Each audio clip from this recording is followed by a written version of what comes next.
नमस्कार दोस्तों, civil education IAS PCS academy की इस वीडियो में आप सभी दोस्तों का हार्दिक रूप से स्वागत है। आज हम बात करेंगे पठार की। तो पठार क्या है? ये पृथ्वी के धरातल का विशिष्ट स्थल रूप है जो अपने आसपास के स्थल से पर्याप्त ऊंचा हो। देखिए ये स्थल से जो है पर्याप्त रूप से ऊंचा होना चाहिए और इसका जो ऊपर का भाग है वो चौड़ा और सपाट होना चाहिए, यानी कि प्लेन होना चाहिए। वो प्लेटू कहलाता है, पठार कहलाता है।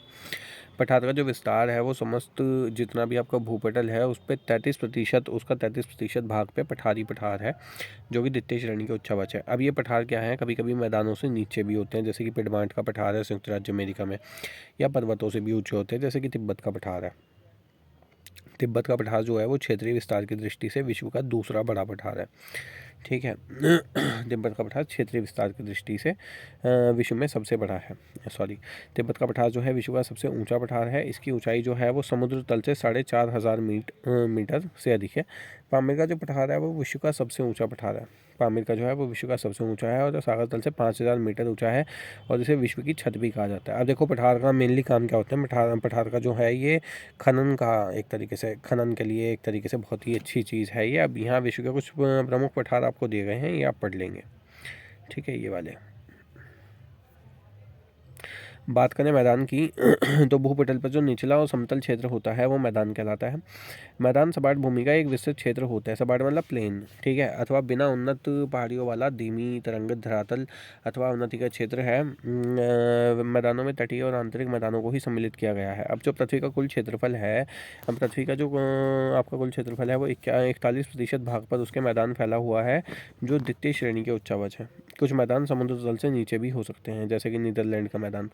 कुछ मैदान पठारों से भी अधिक ऊंचे हो सकते हैं, जैसे मिसिसिपी मैदान, जो कि अपलेशियन पठार से भी ऊंचा है।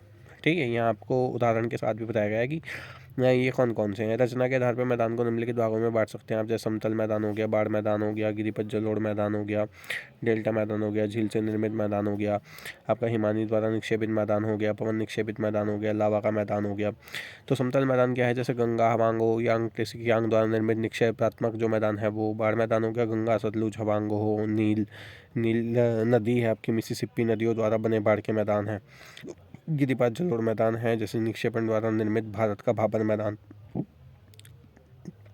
डेल्टा मैदान की अगर हम बात करें तो उसमें सिंधु, गंगा, नील, मिसिसिपी द्वारा निर्मित डेल्टा मैदान हुआ। झील से निर्मित मैदान की अगर हम बात करें तो पश्चिमी यूरोप, कनाडा, संयुक्त राज्य अमेरिका का झीलकृत मैदान हो गया। हिमानी द्वारा निक्षेपित मैदान है, जैसे कि उत्तरी अमेरिका में प्लेस्टोसिन हिमाच्छादन के कारण टील और हिमोड़ मैदान हो गया आपका। पवन निक्षेपित जो मैदान है आपका वो अफ्रीका के सहारा और भारत का जो थार मरुस्थल है, अर्थात मरुस्थलीय और लोएस का मैदान है।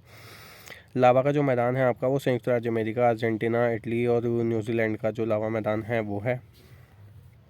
ये आपको विश्व के प्रमुख मैदान दिए हैं, इनको आप अच्छे तरीके से पढ़ लेंगे।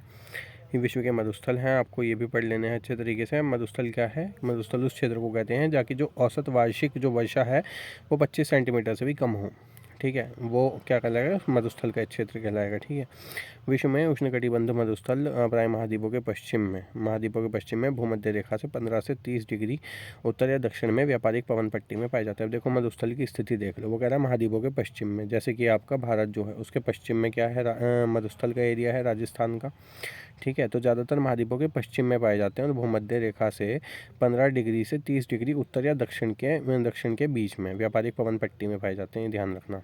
ठीक है, शीतोष्ण कटिबंधीय जो मरुस्थल हैं वो 30 से 60 डिग्री अक्षांश के मध्य में पाए जाएंगे और मरुस्थल जो है वो कम वर्षा वाला क्षेत्र है, जहाँ पे औसत वार्षिक वर्षा जो है वो 25 सेंटीमीटर से कम होगी, वहाँ पे मरुस्थल की स्थिति होगी। जिसके कारण वहाँ पे क्या होगा, जब वर्षा नहीं होगी तो वहाँ पेड़ पौधे जीव जंतुओं के प्रतिकूल होगी वो चीज़। ठीक है, तो इसलिए क्या होगा, वहाँ से जंतु पलायन कर जाएंगे या मर जाएंगे और पेड़ पौधे जब होंगे नहीं तो वो खाएंगे क्या। ठीक है, तो मरुस्थल का एरिया। अतिचारण को रोककर मरुस्थली कला को रोका जा सकता है। अब देखो अतिचारण क्या है कि मतलब आप ज़्यादा चराएं मत अपने पशुओं को। ठीक है, तो मरुस्थली कला को भी रोका जा सकता है। इसके लिए आवश्यक है नए चरागाहों का वैज्ञानिक ढंग से आप विकास करें। ठीक है भाई, आपको जब जंतु तो खाने के लिए मांगेगा ना, है ना। अब आपको भूख लगेगी तो आप तो खाना मांगोगे ना, लेकिन अगर वहाँ पे ये कर दिया जाए कि भैया आपको रोटी, आपको जो है स्टॉक लगा लिया जाए। ठीक है, जो शॉपकीपर्स हैं वो स्टॉक लगा लेते हैं। ठीक है, और आपको ना दें तो सोने का कोई फ़ायदा तो नहीं है ना। तो मतलब आपके जो चरागाह हैं, अगर आप अतिचारण पे रोक लगाओगे तो क्या होगा, अतिचारण पे रोक लगाना कोई समस्या तो है नहीं, समस्या का हल थोड़ी है अतिचारण पे रोक लगाना।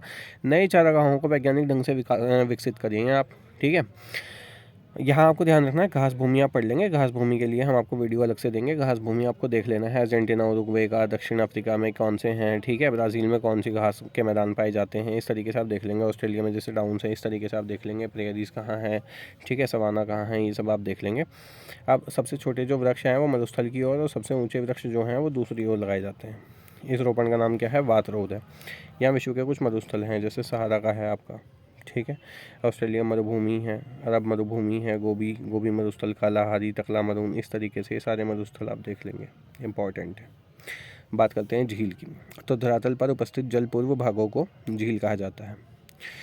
विश्व में अधिकांश झीलों का जो निर्माण है वो हिमानीकरण के द्वारा हुआ है।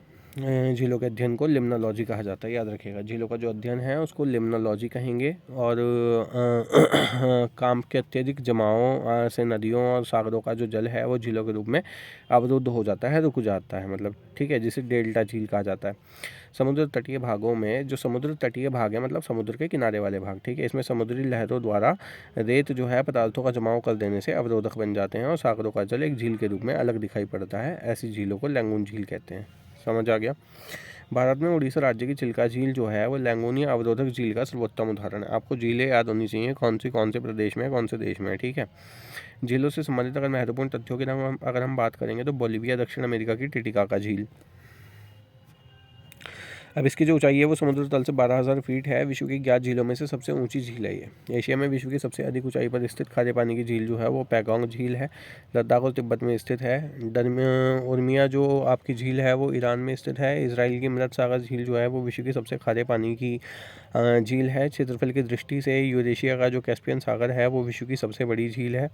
साइबेरिया की जो बैकाल झील है आपकी वो विश्व की सबसे गहरी झील है। उत्तरी अमेरिका की सुपीरियर झील विश्व की सबसे मीठी पानी की झील है। कैस्पियन सागर विश्व की सबसे बड़ी खारे पानी की झील है। इसके बाद जो ग्रेट लेक्स है आपका वो उत्तरी अमेरिका महाद्वीप के उत्तर पूर्व में स्थित ताजे पानी की झीलों का समूह है। इसमें शामिल है सुपीरियर, मिशिगन, ह्यूरोन, ईरी और ओंटारियो। फिनलैंड में लगभग 1,88,000 झीलें हैं, इसलिए हम इसे झीलों की वाटिका के नाम से भी संबोधित करते हैं। ईरी झील संयुक्त राज्य अमेरिका की सर्वाधिक प्रदूषित आपकी झील है। अमेजन नदी की ज्वारीय तरंगों अथवा ज्वारमितियों को पोरोरोका कहा जाता है। अब यहाँ विश्व की प्रमुख झील हैं जैसे कि कैस्पियन, सुपीरियर, विक्टोरिया, रल सागर, ह्यूरॉन, मिशिगन, टंगानिका, ये सारी आप पढ़ लेंगे, इंपॉर्टेंट है, ठीक है। इस वीडियो में इतना ही रखते हैं। अगली वीडियो में हम बात करेंगे विश्व की मिट्टियों के बारे में।